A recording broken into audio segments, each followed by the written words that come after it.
This podcast is presented by the Centers for Disease Control and Prevention. Welcome to Shift into Better Health, the National Diabetes Prevention Program's podcast series for lifestyle change program enrollees. For folks who want to improve their health, have more energy, and prevent type 2 diabetes, heart disease, and stroke. The Lifestyle Change Program is proven to work. I'm your host, Captain Jack, radio personality and former professional truck driver. Each episode in this series is led by drivers for drivers and will cover a topic from the National Diabetes Prevention Program's Lifestyle Change Program. We'll talk about how to tackle challenges professional drivers face so you'll arrive at your destination a healthier you, faster and easier. Welcome back. In our last episode, we learned why it's important for professional drivers with prediabetes to live a healthier lifestyle. We also talked about identifying our why, that thing that motivates us to be healthy. This episode focuses on one of my favorite topics, food. Key thing here is eating well, and it can help you prevent or delay type 2 diabetes. So making healthy food choices is a critical part of the journey. It might not always be easy, but you can do it. So I recently talked with two guests to talk about all things food, from fats and fiber to fruit and fish. My first guest was Julie Schwartz. She's a Florida-based health and wellness coach with over 25 years of experience, helping clients live their best lives through eating healthy and increased activity lifestyles. Also joining me was professional driver Glenn Keller, an owner-operator based in Louisiana who's been on the road for almost 30 years. We kicked off our discussion with what makes a meal healthy. Julie suggested dividing your plate into 4 quarters. A quarter of the plate is a protein food. So chicken or fish or seafood, lean beef, even lean pork can all fit. We just don't need a lot of it. For some people, it's kind of your fist size or part of the palm of your hand. It's not a big piece, but it's enough. A quarter of the plate is a starchy or grainy food. And then most of the plate is filled with colorful foods, veggies and or fruits. By starchy or grainy foods, Julie means foods like potatoes and oatmeal. And the colorful foods can include red bell peppers, eggplant, and blueberries. So it's a good picture no matter if you're eating at home or eating out. That's usually going to be a low salt, low fat, low calorie, high fiber, high vitamins and minerals, and actually high taste and texture, so higher satisfaction with the meal. Spinach, mushrooms, and tomatoes. These are the foods I like to have that are high in vitamins and minerals. If you look at your plate, and your plate is beige, it's boring. And so we're missing something in the senses and the enjoyment of food because it's not about having plain, boring food. It can be exciting and alive and flavorful. I asked Julie to say more about calories and how we can minimize them in the foods we choose to eat. An easy way to know about calories is if you have an option to look at a label.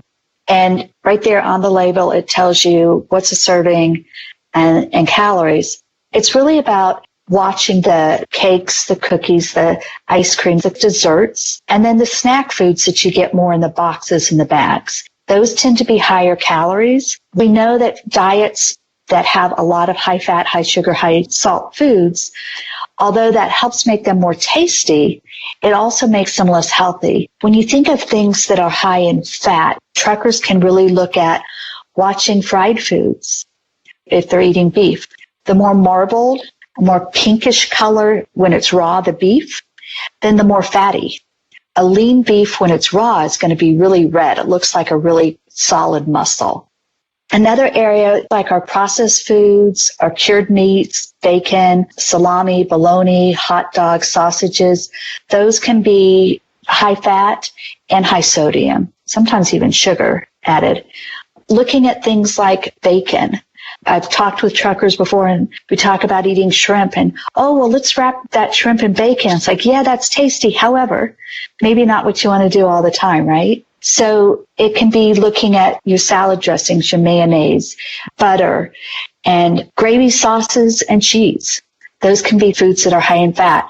There's also high fat foods like nuts and avocados, olives, that tend to be healthier fats and actually are very beneficial for us.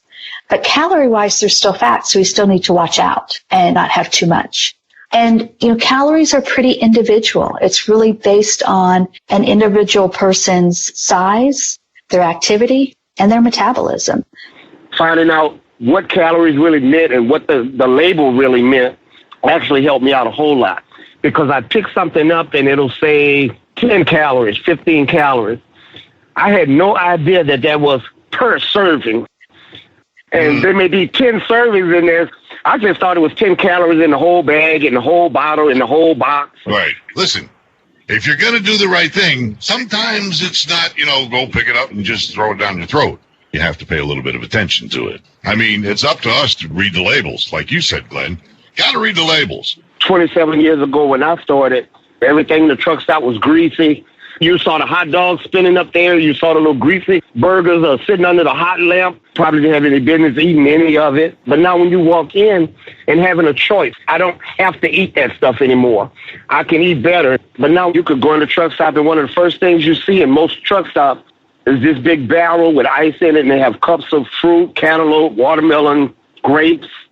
I know what you mean, because a little while ago, we did a radio show, and we were talking about this same exact thing. And I went into a truck stop one time when we were traveling, and my wife likes the fruit cups at this one place. And so I said, I don't understand why they're hiding it in the corner and nobody knows it's there. It's one of those things where you don't even see it.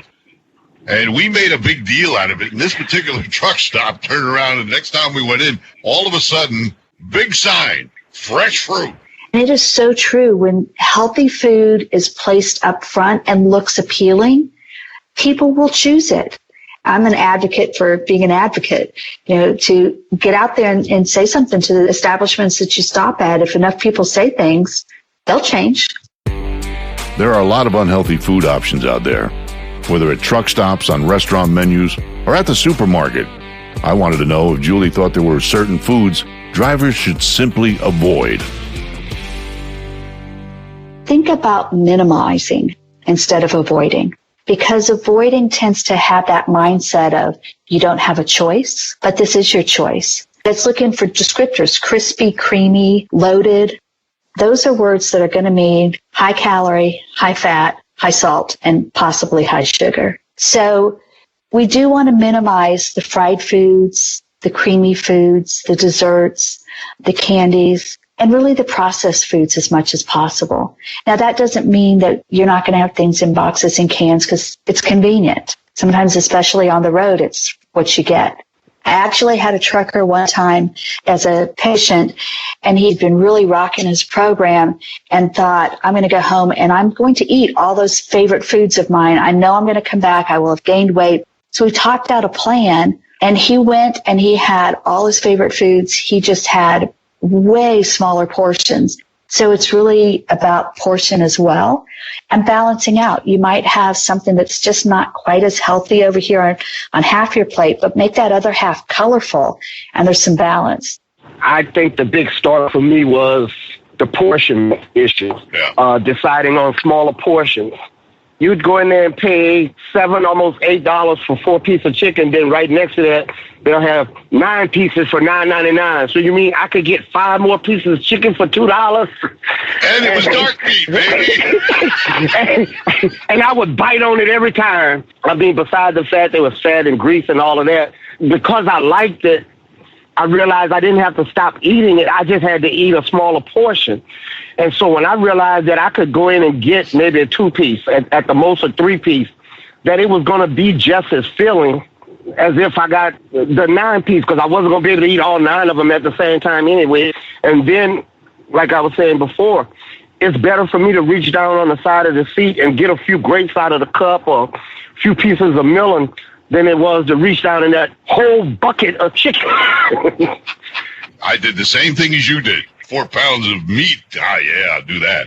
How much of it did you throw away saying, I couldn't eat all that? You know what I'm saying? And smaller portions helps out a lot. How does somebody say eat to live and not live to eat? Portion is a big part. Drivers typically are on the road 8 to 12 hours a day. We can't just go to the kitchen or stroll over to the office refrigerator for a snack. So I asked Julie what healthy snacks she recommends that can easily be kept in the truck. Most of the truckers I work with bring some fruit. Bananas are easy. Apples are easy. You don't want to have, say, a whole apple if you're not the kind of person that bites into the apple. You want to have it cut up already. And you can purchase them cut up. So it may be a little bit of prep ahead of time, even if it's prepping at a stop where you might dip that apple in some peanut butter. Some people like carrots and hummus, but even half a sandwich can be a healthy alternative than a bag of chips, popcorn, nuts. So really watching portion size more so than anything else on some of these, because, a small handful of nuts can be gone like that. And then you end up with the whole jar of nuts gone before you know it. But depending on the person and their calorie needs, you might get like 3 or 4 handfuls of nuts in a day. And if you eat them slow, they really can be filling and they can be healthy. And eating nutritious foods can help your metabolism, the processes your body uses to make and burn energy. A little while ago, I ate a bag of dried cherries waiting for me. And if I eat that, I've got a bag of trail mix and a bag of walnuts. So it was being able to make better choices regarding what I was going to have in the truck to eat. And so when I go to major supermarkets, I go to where the trail mix is, where the nuts are. When I go in the truck stop, I want to find the good stuff and I want to consume that and be healthier. Given Julie's experience coaching drivers and others, I wanted to know whether her clients were more successful with a gradual or all or nothing approach to eating healthier. My experience was that a lot of times truckers want to jump in with both feet. However, that can be challenging. It's too much at once. So most truckers do best with taking baby steps and celebrating every single victory, because sometimes we have to take lots of baby steps before we start seeing changes on the scale. And that's what it's all about. Actually, I experienced both. I just woke up one day and said, I've got to do this, and got a whole bucket of chicken, and I just went cold turkey on that. And although it was effective, it wasn't the best way. So after that, I learned to kind of ease into things and make it a gradual process. And I found out if you do it that way, it tends to last. At one point, Julie asked Glenn and me what the biggest obstacle was for us changing the way we eat and how we overcame it. Here's Glenn's take. My biggest obstacle was me riding down the road, eating out of boredom. It was a habit. I was overweight. I was eating too much. If I wanted to overeat, it was up to me. If I was too big, so what? I wasn't trying to impress anybody. I was ignorant to the fact of the harm that I was doing to myself, to my body, to my future, to my career. I talk about my fiancée, she has a 14-year-old son that I would like to be able to be more active with. And he probably would like me to be more active with him. So the biggest obstacle was getting me out of the way to be able to do the things that I needed to do for me. Here's my biggest downfall. I am not a vegetable eater, all right? And I do not eat a lot of vegetables at all. String beans occasionally, broccoli occasionally, but for the most part, no. So I felt I had to do something to change that a little bit. What did I do? Is I created my own homemade vegetable juice in a blender and put the vegetables in there and then threw a bit of tomato juice in there and blended it all up, and it was delicious. So I get my vegetables and I get my healthy stuff, and I don't have to eat it. I can drink it, and it tastes better that way, Put a little lemon in it. Yeah, it's good stuff right there. I love your idea on the vegetable juices. I've had a couple truckers that did really well in trying new vegetables, making them differently. Roasted vegetables are a lot more appealing to many people. So roasting vegetables really does bring out the flavor. I even carry a portable-sized grill and grill meats and vegetables at the truck stop. By the end of the time it's cooking, everybody's at my truck. As we were wrapping up our conversation, Glenn offered some tips for other drivers trying to eat healthier. Healthy eating is like one of the 3 pillars, like when you're trying to hold up a stool to keep it balanced. Healthy eating is one of the pillars, rest is another one, and exercise is the other one. And when you combine those 3 is when you really begin to see our best selves. Nothing in life worth having is easy, but you can do it. And when you're doing it, understand and realize you're not just doing it for you. You're doing it for people around you. You're doing it for people that care about you. And when we're on the road, when we're not being healthy, this is a lot of truck to be driving around to not be healthy. You're doing it for the other drivers on the road. It starts with you, and you can do it. And we'll leave it there for now. In future episodes, we'll get into 2 other pillars of the stool Glenn mentioned, exercise and rest. But for now, I'd like to thank Julie and Glenn for sharing their experiences with us. In our next episode, we'll be talking drinks, specifically how to choose healthier options. In the meantime, remember to record your weight each week and keep track of your physical activity. Be sure to check out the list of healthy foods in your program materials and think about which ones to start eating more of and which ones to try eating less of. Remember that America needs you healthy. Your family needs you healthy. You need to be healthy to continue living this trucking life. We're on this journey together, every mile of the way. For the most accurate health information, visit cdc.gov or call 1-800-CDC-INFO.